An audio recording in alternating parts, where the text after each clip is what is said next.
ये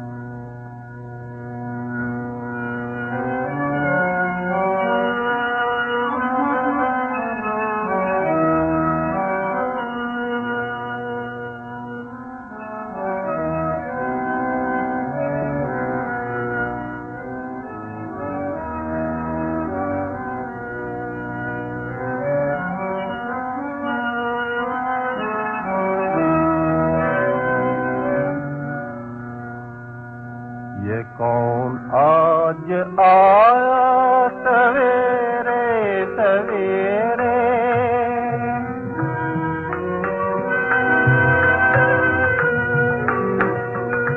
ये कौन आज आया सवेरे सवेरे, कि दिल चौंक उठा सवेरे सवेरे।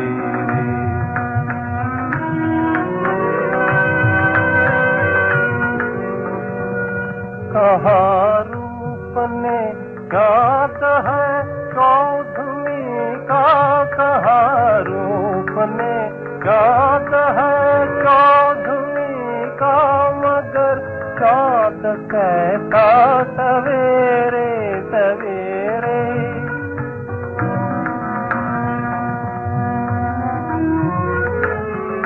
गया मन का धीरज बड़ी बेकली भी, गया मन का धीरज बड़ी बेकली भी। ये मुझको हुआ क्या, ये मुझको हुआ क्या सवेरे सवेरे।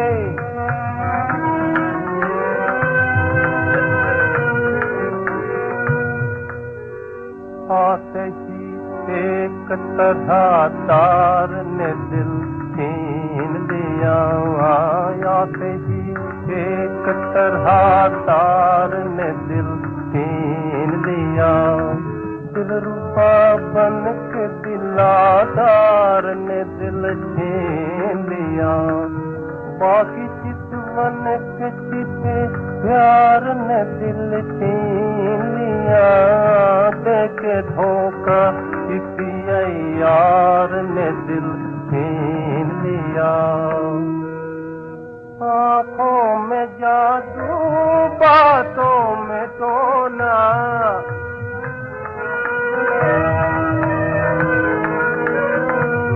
आँखों में जादू बातों में टोना, दिया कैसा चरखा सवेरे सवेरे, दिया कैसा चरखा सवेरे सवेरे। ये कौन आज आया सवेरे सवेरे। ओम शांति। 15/4/2025 प्रातः मुरली। ओम शांति। बाप दादा मधुबन। बाबा आज कह रहे हैं, मीठे बच्चे, बाप तुम रूहों से रूह रिहान करते हैं। तुम आए हो बाप के पास 21 जन्मों के लिए अपनी लाइफ इंश्योर करने। तुम्हारी लाइफ ऐसी इंश्योर होती है जो तुम अमर बन जाते हो। मीठे बच्चे, बाप तुम रूहों से रूह रिहान करते हैं। तुम आए हो बाप के पास 21 जन्मों के लिए अपनी लाइफ इंश्योर करने। तुम्हारी लाइफ ऐसी इंश्योर होती है जो तुम अमर बन जाते हो। प्रश्न, मनुष्य भी अपनी लाइफ इंश्योर कराते और तुम बच्चे भी, दोनों में अंतर क्या है? उत्तर, मनुष्य अपनी लाइफ इंश्योर कराते कि मर जाए तो परिवार वालों को पैसा मिले। तुम बच्चे इंश्योर करते हो कि 21 जन्म हम मरे ही नहीं, अमर बन जाए। सत्युग में कोई इंश्योर कंपनियां होती नहीं। अभी तुम अपनी लाइफ इंश्योर कर देते हो, फिर कभी मरेंगे नहीं। ये खुशी रहनी चाहिए। गीत, ये कौन आज आया सवेरे। ओम शांति। रूहानी बाप बैठ रूहानी बच्चों से रूह रिहान करते हैं। तुम बच्चे जानते हो, बाप हमको अभी 21 जन्म तो क्या 40-50 जन्मों लिए इंश्योर कर रहे हैं। वो लोग इंश्योर करते हैं कि मर जाए तो उनके परिवार को पैसा मिले। तुम इंश्योर करते हो 21 जन्मों के लिए मरे ही नहीं। अमर बनाते हैं ना। तुम अमर थे, मूल वतन भी अमर लोग हैं, वहां मरने जीने की बात नहीं रहती। वो है आत्माओं का निवास स्थान। अब यह रूह रिहान बाप अपने बच्चों से करते हैं और कोई से नहीं करते। जो रूह अपने को जानती है उनसे ही बात करते हैं। बाकी और कोई बाप की भाषा को समझेंगे नहीं। प्रदर्शनी में इतने आते हैं, तुम्हारी भाषा को समझते हैं क्या? कोई मुश्किल थोड़ा समझते हैं। तुमको भी समझाते समझाते कितने वर्ष हुए हैं, तो भी कितने थोड़े समझते हैं। है भी सेकंड में समझने की बात। हम आत्माएं जो पावन थी वही पतित बनी है, फिर हमको पावन बनना है। उसके लिए स्वीट फादर को याद करना है। उनसे स्वीट और कोई चीज होती नहीं। इस याद करने में ही माया के विघ्न पड़ते हैं। ये भी जानते हो बाबा हमको अमर बनाने आए हैं। पुरुषार्थ कर अमर बन, अमरपुरी का मालिक बनना है। अमर तो सब बनेंगे। सत्यु को कहा ही जाता है अमर लोग। ये है मृत्यु लोग। ये अमर कथा है। ऐसे नहीं कि सिर्फ शंकर ने पार्वती को अमर कथा सुनाई। वो तो सब है भक्ति मार्ग की बातें। तुम बच्चे सिर्फ मुझ एक से ही सुनो। माम एकम याद करो। ज्ञान में है, ज्ञान मैं ही दे सकता हूं। ड्रामा प्लान अनुसार सारी दुनिया तमो प्रधान बनी है। अमरपुरी में राज्य करना, उसको ही अमर पद कहा जाता है। वहां इंश्योर कंपनियां आदि होती नहीं। अभी तुम्हारी लाइफ इंश्योर कर रहे हैं। तुम कभी मरेंगे नहीं। ये बुद्धि में खुशी रहनी चाहिए। हम अमरपुरी के मालिक बनते हैं तो अमरपुरी को याद करना पड़े। वाया मूल वतन ही जाना होता है। ये भी मन मना भव हो जाता है। मूल वतन है मन मना भव, अमरपुरी है मध्याजी भव। हर एक बात में दो अक्षर ही आते हैं। तुमको कितने प्रकार से अर्थ समझाते हैं तो बुद्धि में बैठे। सबसे जास्ती मेहनत है ही इसमें अपने को आत्मा निश्चय करना। हम आत्मा ने ये जन्म लिया है। 84 जन्म में भिन्न भिन्न नाम रूप देश काल फिरते आए हैं। सतयुग में इतने जन्म, त्रेता में इतने, ये भी बहुत बच्चे भूल जाते हैं। मुख्य बात है अपने को आत्मा समझ स्वीट बाप को याद करना। उठते बैठते या बुद्धि में रहने से खुशी रहेगी। फिर से बाबा आया हुआ है, जिसको हम आधा कल्प याद करते थे कि आओ आकर पावन बनाओ। पावन रहते हैं मूल वतन में और अमरपुरी सतयुग में।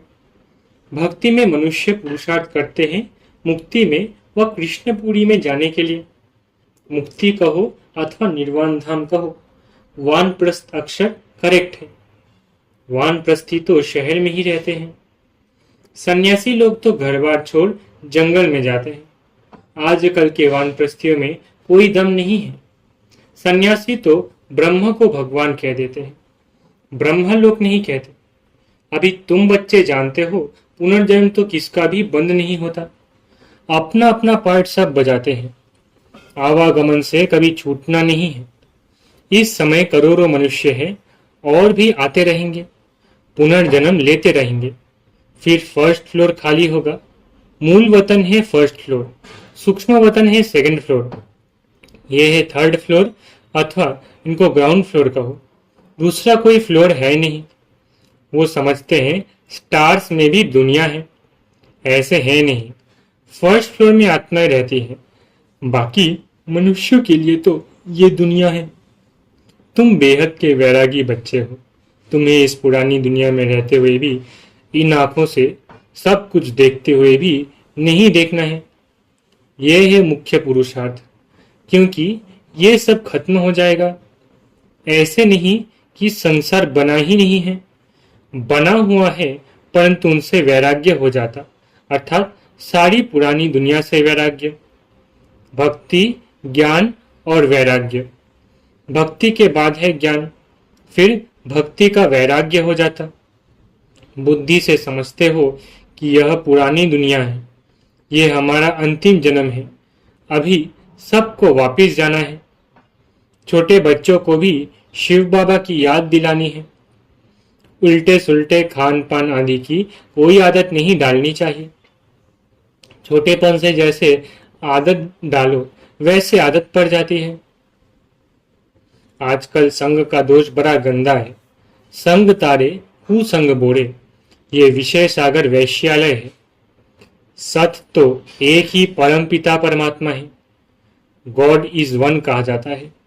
वो आकर सत्य बात समझाते हैं। बाप कहते हैं, हे रूहानी बच्चों, मैं तुम्हारा बाप तुमसे रूह रिहान कर रहा हूं।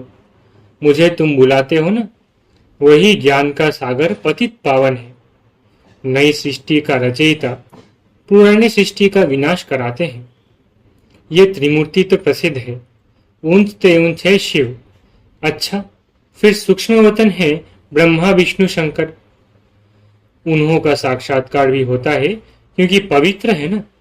उन्हों को चैतन्य में इन आंखों से देख नहीं सकते हैं, बहुत नौधा भक्ति से देख सकते हैं। समझो, कोई हनुमान का भक्त होगा तो उनका साक्षात्कार होगा। शिव के भक्त को तो झूठ बताया गया है कि परमात्मा अखंड ज्योति स्वरूप है। बाप कहते हैं, मैं तो इतनी छोटी सी बिंदी हूं। वो कहते हैं, अखंड ज्योति स्वरूप अर्जुन को दिखाया। उसने कहा, बस मैं सहन नहीं कर सकता हूं। उनको दीदार हुआ तो ये गीता में लिखा हुआ है। मनुष्य समझते हैं अखंड ज्योति का साक्षात्कार हुआ। अब बाप कहते हैं, ये सब भक्ति मार्ग की बातें दिल खुश करने की है। मैं तो कहता ही नहीं हूं कि मैं अखंड ज्योति स्वरूप हूं। जैसे बिंदी मिसल तुम्हारी आत्मा है, वैसे मैं हूं। जैसे तुम ड्रामा के बंधन में हो, वैसे मैं भी ड्रामा के बंधन में बांधा हुआ हूं। सब आत्माओं को अपना अपना पार्ट मिला हुआ है। पुनर्जन्म तो सबको लेना ही है। नंबर वार सबको आना ही है। पहले नंबर वाला फिर नीचे जाता है। कितने बातें बाप समझाते हैं। ये समझाया है कि सृष्टि रूपी चक्र फिरता रहता है। जैसे दिन के बाद रात आती है, वैसे कलयुग के बाद सतयुग, फिर त्रेता आदि आदि, फिर संगम युग आता है। संगम युग पर ही बाप चेंज करते हैं। जो सतो प्रधान थे, अब वही तमो प्रधान बने हैं। वही फिर सतो प्रधान बनेंगे। बुलाते भी है, हे पतित पावन आओ। तो अब बाप कहते हैं, मन मना भव। मैं आत्मा हूं, मुझे बाप को याद करना है। ये यथार्थ रीति कोई मुश्किल समझते हैं। हम आत्माओं का बाप कितना मीठा है। आत्मा ही मीठी है ना। शरीर तो खत्म हो जाता है, फिर उनकी आत्मा को बुलाते हैं। प्यार तो आत्मा से ही होता है ना। संस्कार आत्मा में रहते हैं। आत्मा ही पढ़ती सुनती है। देह तो खत्म हो जाती है।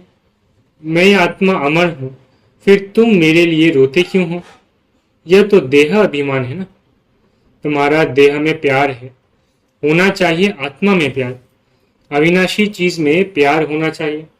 विनाशी चीज में प्यार होने से ही लड़ते झगड़ते हैं। सत्युग में है देही अभिमानी, इसलिए खुशी से एक शरीर छोड़ दूसरा लेते हैं। रोना पीटना कुछ भी नहीं होता। तुम बच्चों को अपनी आत्माभिमानी अवस्था बनाने के लिए बहुत प्रैक्टिस करनी है। मैं आत्मा हूं, अपने भाई आत्मा को बाप का संदेश सुनाता हूं। हमारा भाई इन ऑर्गन्स द्वारा सुनता हूं।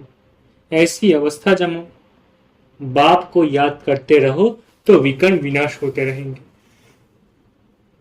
खुद को भी आत्मा समझो, उनको भी आत्मा समझो, तब पक्की आदत हो जाए। ये है गुप्त मेहनत। अंतर्मुख हो, इस अवस्था को पक्का करना है। जितना समय निकाल सको उतना इसमें लगाओ। 8 घंटा तो धंधा आदि भल करो, नींद भी करो, बाकी इसमें लगाओ। 8 घंटा तक पहुंचना है, तब तुमको बहुत खुशी रहेगी। पतित पावन बाप कहते हैं, मुझे याद करो तो तुम्हारे विकर्ण विनाश हो। ज्ञान तुमको अभी ही संगम पर मिलता है। महिमा सारी इस संगम युग की है, जबकि बाप बैठ तुमको ज्ञान समझाते हैं। इसमें स्थूल कोई बात नहीं। ये जो तुम लिखते हो वो सब खत्म हो जाएगा। नोट भी इसलिए करते हैं तो पॉइंट्स नोट होने से याद रहेगी। कोई की बुद्धि तीखी होती है तो बुद्धि में याद रहती है। नंबर वार तो है ना। मुख्य बात बाप को याद करना है और सृष्टि चक्र को याद करना है। कोई विकर्म नहीं करना है, गृहस्थ व्यवहार में भी रहना है, पवित्र जरूर बनना है। कई गंदे ख्यालात वाले बच्चे समझते हैं हमको यह फलानी बहुत अच्छी लगती है, इनसे हम गंधर्वी विवाह कर ले। परंतु ये गंधर्वी विवाह तो तब कराते हैं जबकि मित्र संबंधी आदि बहुत तंग करते हैं, तो उनको बचाने के लिए। ऐसे थोड़ी ही सब कहेंगे हम गंधर्वी विवाह करेंगे, वो कभी रह नहीं सकेंगे, पहले दिन ही जाकर गटर में पड़ेंगे। नाम रूप में दिल लग जाता है, ये तो बड़ी खराब बात है। गंधर्वी विवाह करना कोई मासी का घर नहीं है। एक दो से दिल लगी तो कह देते गंधर्वी विवाह करें। इसमें संबंधियों को बड़ा खबरदार रहना चाहिए, समझना चाहिए ये बच्चे काम के नहीं, जिससे दिल लगी है उससे हटा देना चाहिए, नहीं तो बातें करते रहेंगे। इस सभा में बड़ी खबरदारी रखनी होती है। आगे चल बड़े कायदेशीर सभा लगेगी। ऐसे ऐसे ख्यालात वाले को आने नहीं देंगे। जो बच्चे रूहानी सर्विस पर तत्पर रहते हैं, जो योग में रहकर सर्विस करते हैं, वही सत्युगी राजधानी स्थापन करने में मददगार बनते हैं। सर्विस और बच्चों को बाप का डायरेक्शन है, आराम हराम है। जो बहुत सर्विस करते हैं वो जरूर राजा रानी बनेंगे। जो जो मेहनत करते हैं, आप समान बनाते हैं, उनमें ताकत भी रहती है। स्थापना तो ड्रामानुसार होनी ही है। अच्छी रीति सब पॉइंट्स धारण कर फिर सर्विस में लग जाना चाहिए। आराम भी हराम है, सर्विस ही सर्विस, तब ऊंच पद पाएंगे। बादल आए और रिफ्रेश होकर गए सर्विस पर। सर्विस तो तुम्हारी बहुत निकलेगी, किस्म किस्म के चित्र निकलेंगे जो मनुष्य झट समझ जाए। ये चित्र आदि भी इम्प्रूव होते जाएंगे। इसमें भी जो हमारे ब्राह्मण कुल के होंगे वो अच्छी रीति समझेंगे। समझाने वाले भी अच्छे हैं तो कुछ समझेंगे। जो अच्छी रीति धारणा करते हैं, बाप को याद करते हैं, उनके चेहरे से ही मालूम पड़ जाता है बाबा हम तो आपसे पूरा वर्षा लेंगे, तो उनके अंदर खुशी के ढोल बजते रहेंगे। सर्विस का बहुत शौक होगा। रिफ्रेश हुए और ये भागे। सर्विस के लिए हर एक सेंटर से बहुत तैयार होने चाहिए। तुम्हारी सर्विस तो बहुत फैलती जाएगी, तुम्हारे साथ मिलते जाएंगे। आखिरी एक दिन सन्यासी भी आएंगे। अभी तो उन्हों की राजाई है, उन्हों के पैरों पर पड़ते हैं, पूछते हैं। बाप कहते हैं ये भूत पूजा है, मेरे तो पैर है नहीं, इसलिए पूजने भी नहीं देंगे। मैंने तो ये तन लोन में लिया है, इसलिए इनको भाग्यशाली रथ कहा जाता है। इस समय तुम बच्चे बहुत सौभाग्यशाली हो, क्योंकि ये तुम्हारा तुम यहाँ ईश्वरीय संतान हो। गायन भी है, आत्मा परमात्मा अलग रहे बहुकाल, तो जो बहुत काल से अलग रहे हैं वही आते हैं, उनको ही आकर पढ़ाता हूँ। श्री कृष्ण का ये अंतिम जन्म है, इसलिए नाम भी इस एक का श्याम सुंदर पड़ा है। शिव का तो किसी को पता नहीं है कि क्या चीज है। ये बात बाप ही आकर समझाते हैं। मैं हूँ परम आत्मा, परम धाम में रहने वाला हूँ, तुम भी वहां के रहने वाले हो। मैं सुप्रीम पतित पावन हूँ, तुम अभी ईश्वरी बुद्धि वाले बने हो। ईश्वर की बुद्धि में जो ज्ञान है वो तुमको सुना रहे हैं। सत्युग में भक्ति की बात नहीं होती, ये ज्ञान तुमको अभी मिल रहा है।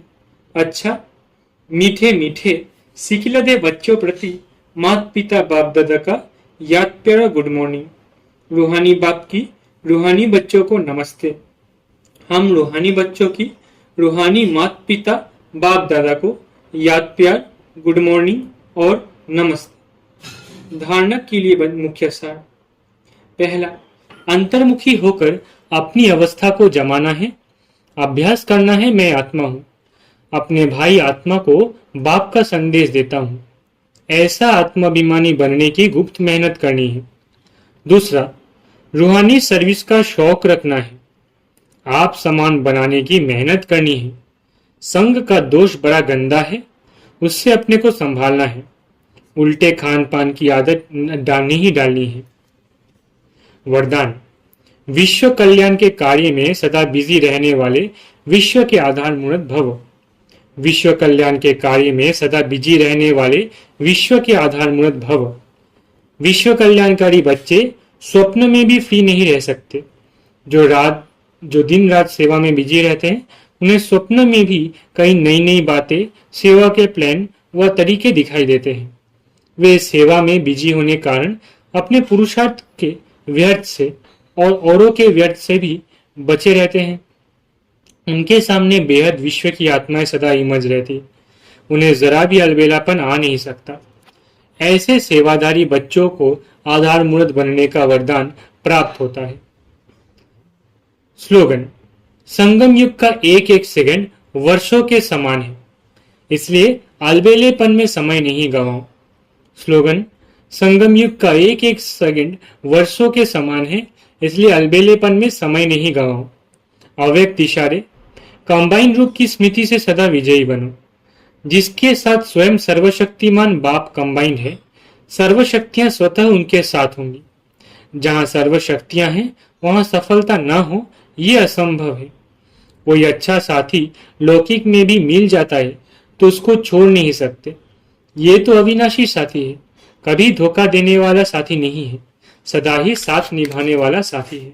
तो सदा साथ साथ रहो। अच्छा, ओम शांति। शुक्रिया बाबा।